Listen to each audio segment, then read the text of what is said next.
যদি আর্দ্রতা ঠিক না থাকে তাহলে আপনারা হ্যাচিং রেট খুব মারাত্মকভাবে খারাপ হবে। সবচেয়ে গুরুত্বপূর্ণ হচ্ছে আর্দ্রতা। আসসালামু আলাইকুম সবাইকে। আপনারা অনেকেরা আমাকে প্রশ্ন করেন যে ভাই আপনি ইনকিউবেটর নিয়ে টোটাল একটা ভিডিও দেন বা ফুল একটা ভিডিও বানান। হ্যাঁ, তো আজকে আমি 240 ডিমের একটা ইনকিউবেটর আমি ফুল ভিডিও করব, তো আপনারা এটা দেখবেন, এটা আমাদের কিভাবে হ্যাচিং ভালো হয় সেই সেই জিনিসটাই আপনাদেরকে তুলে ধরবো এবং আমি কিভাবে তৈরি করতেছি। আমি এই যে আমার এখানে দেখতেছেন একটা ককশিটের মেশিন। হ্যাঁ, এই মেশিনটা আমি তৈরি করতেছি এক খামারি ভাইয়ের জন্য। এই ভাইয়ের বাড়ি হচ্ছে ফরিদপুর, ভাই অর্ডার দিছে, তো ভাইয়ের জন্য একটা ককশিটের মেশিন তৈরি করছে। আরো 3-4টা অর্ডার আছে আমার খামারি, নিজের খামারি, এদেরকে আমি বানিয়ে দিব। ককশিট আপাতত নেই, তো ওটা আনে পরে বানিয়ে দিব। আমি ভাবলাম যে আপনাদের একটা রিভিউ দিই, ফুল রিভিউ। এটা অনেকেরা এই ককশিটের মাপটা চাচ্ছে, এটার ভিতরে ফ্যান কয়টা লাগায়, লাইট কয়টা লাগায়, কেমনে কি লাগায়। তো আমি যেহেতু কাজ করতেছি, তো এই ভিডিওটা আপনি দেখবেন। তো তার আগে আমি এটার ভিতরে কিভাবে ভালো হ্যাচিং পাই সেই বিষয়গুলো আপনাদেরকে বলবো।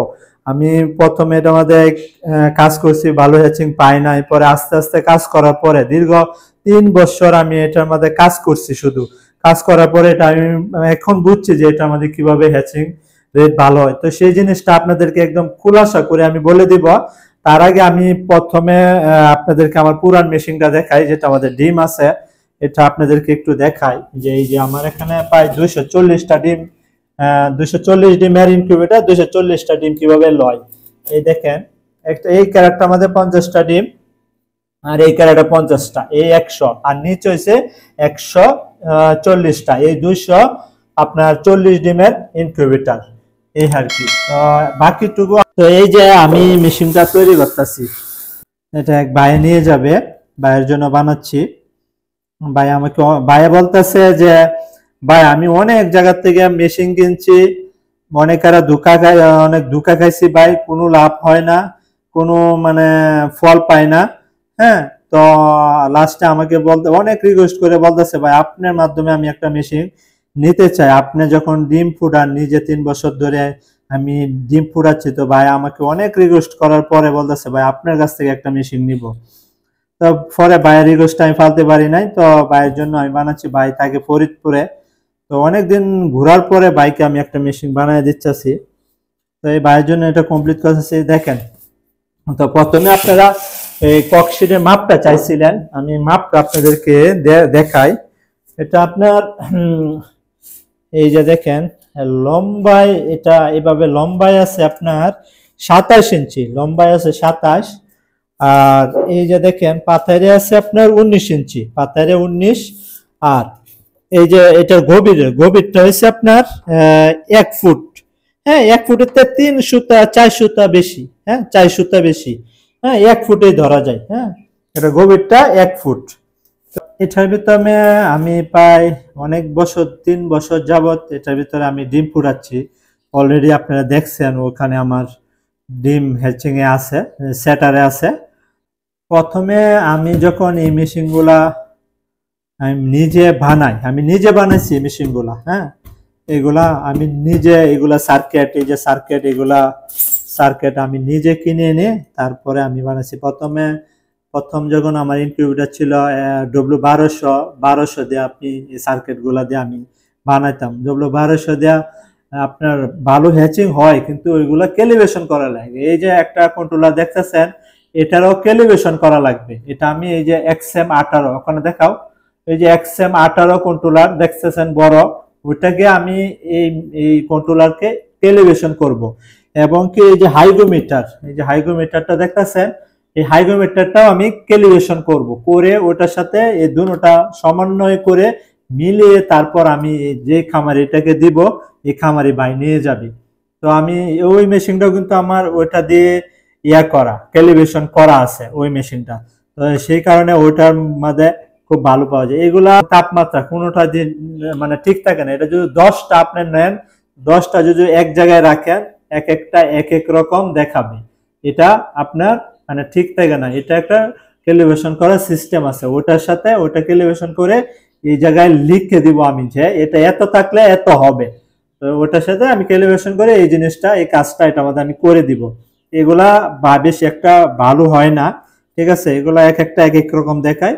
তো তো এই জিনিসগুলা আমি পাইছি কিভাবে, আমি করতে করতে আস্তে আস্তে এই জিনিসগুলা পাইছি।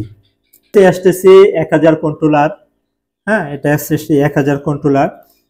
তো এই মেশিনটার মধ্যে আমি সর্বপ্রথম যখন কাজ করি তখন একটা লাইট দিতাম, আর একটা আপনার এই ফ্যান দিয়া, উপরে নিচে একটা ফ্যান দিয়া কাজ করতাম। মানে অনেকদিন কাজ করার পরে দেখতাম যে হ্যাচিং রেট অনেক খারাপ হইতো ভাই, অনেক খারাপ হইতো আমার হ্যাচিং রেট। একবার দুইবার তিনবার এভাবে হ্যাচিং খারাপ হইতো। পরে আমি চিন্তা করলাম কেন খারাপ হয়, এক সাইডে ডিম গুলা ভালো হয়, আরেক সাইডে ডিম গুলা খারাপ হয়।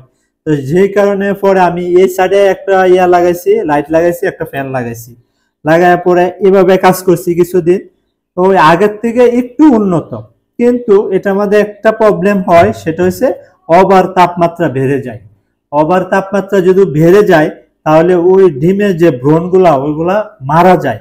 তো অনেক ডিম আমি দেখতাম যে ভ্রূণ মানে 4 দিনের মাথায় আমি কেন্টারিং করতাম, কেন্টারিং করার পরে দেখতাম যে ভ্রূণগুলা কালো হয়ে গেছে, মানে তাপে এর ভিতরে কালো হয়ে গেছে, মারা যায়। এবং হ্যাচিং এর সময় এটা তাপমাত্রা অনেক বেশি হয়ে যায়। তো অতিরিক্ত তাপ যদি বাচ্চার শরীরে লাগে বা হ্যাচিং এর সময় যদি অতিরিক্ত তাপ থাকে এটার ভিতরে, হয় কি বাচ্চা ফুটে বের হতে পারে না, সমস্যা হয়, বা বাচ্চারও আপনার অতিরিক্ত তাপ হলে ওর শ্বাস নিতে কষ্ট হয়।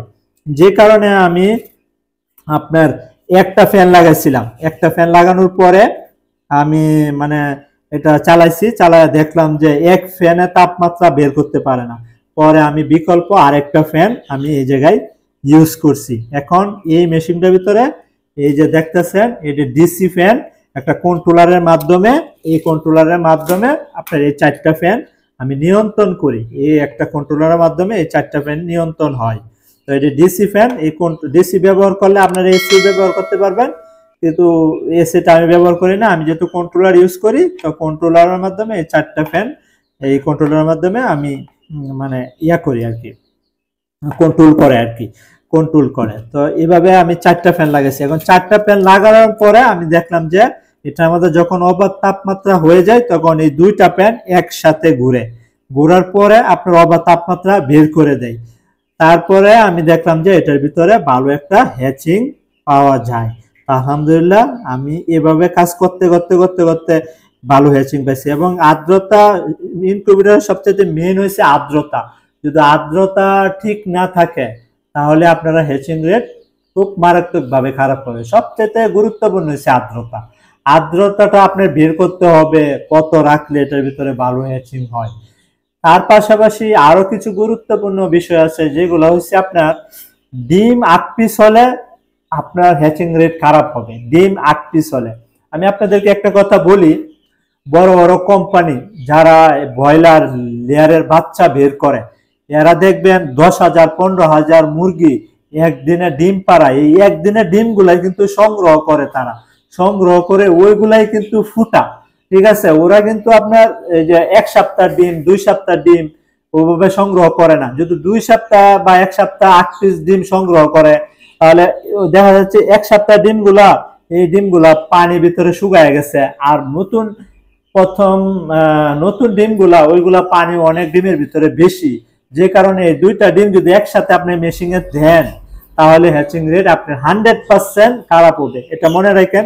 এটা আমি মানে অ্যাভেলেবেল পাচ্ছি, কারণ আমি যে ডিমগুলা আমি সংগ্রহ করি, আমি কিভাবে সংগ্রহ করি আপনার এটাকে বলি একটু, না বললে আপনারা বুঝবেন না।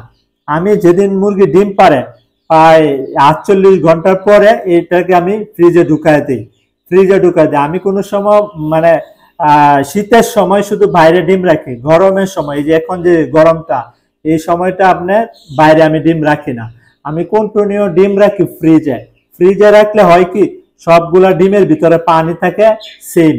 কারণ 24 ঘন্টা যে ডিমটা আমার পারছে, এই 24 ঘন্টা হওয়ার পরে আমি ফ্রিজে ঢুকায় দিই, ঠিক আছে। আবার যে নতুন পরের দিন যে ডিমগুলা পারবে এগুলো 24 ঘন্টা হওয়ার পরে এগুলো আমি ঢুকায় দিই। মানে সবগুলো ডিমের পানি ভিতরে একরকম থাকার পরেই কিন্তু আপনি যখন আপনি এই মেশিনও দিবেন, আমি ওই সময়ে আর্দ্রতা এত রাখি যাতে ডিমের পানিটা দ্রুত শুকায় যায়। তো সেই কারণে আমার হ্যাচিং রেটটা সবচেয়ে থেকে ভালো হয়। এবং আর্দ্রতা কত রাখতে হয় এটা আপনার জানা লাগবে, আপনার মেশিনে আপনারই জানা লাগবে।